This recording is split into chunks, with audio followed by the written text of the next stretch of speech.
with it. Ooh, speaking of playing good, there goes that Barats we were talking about a little bit earlier, starting to sneak into the scene again.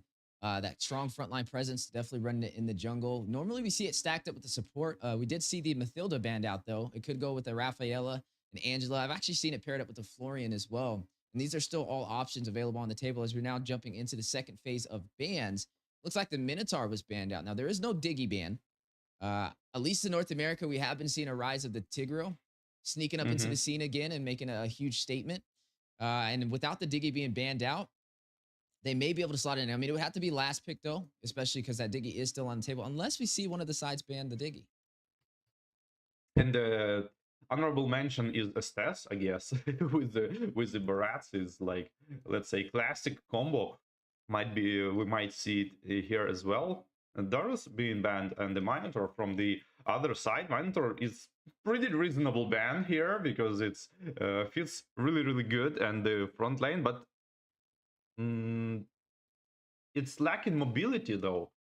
If they would pick Minotaur here, I don't know. Last time, actually, it kind of fits that kind of meta I spoke earlier, like fat heroes meta, let's say. And if they pick Minotaur here, it would be that kind of Jadi pick. kita hapusin aja kayaknya.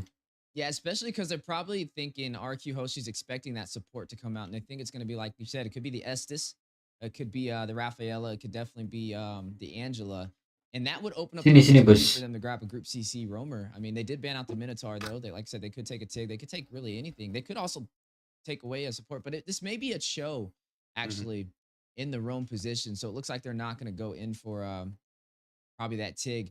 As we are looking though, we said the marksmans are still on the table. Looks like they're going to ban the Kaja. A little bit of that suppression has been taken away. And the Martis, which has been a really good hero, especially in the early game in the jungle.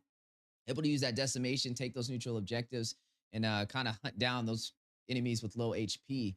Now, marksmen still are available. Every single marksman, matter of fact, not a single marksman has been banned at all in the first game today between RQ Hoshi and Team Lil Gun. You mentioned the carry can definitely burst down. That Barats is a heavy hitter. They could provide some late game damage, but I still think RQ Hoshi needs something on their roster for the early phase. Yeah. Early phase is definitely lacking here because Novaria and Vixana are not that kind of early gamers. Yeah, and the carry from Lil Gun kind of to be expected. And Yeah, and I there don't it know, but goes. like both teams are not that early game oriented.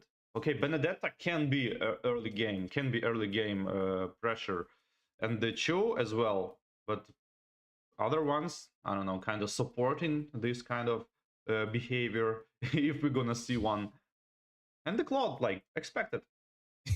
It is expected. I asked you the question, which ones we were going to see, and you said Carrie and Claude. No doubt Yeah. about it.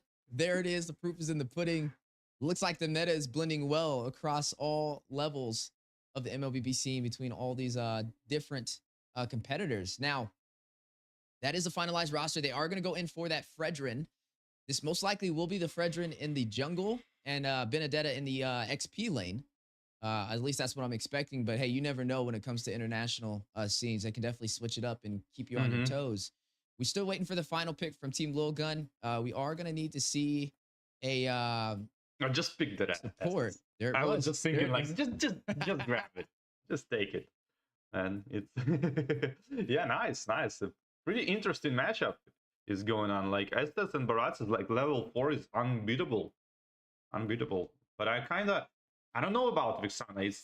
From my perspective, it's kind of not that good in this kind of draft. But we'll see. We'll see. Maybe the personal skills are that high that we're picking Vixana like first two picks.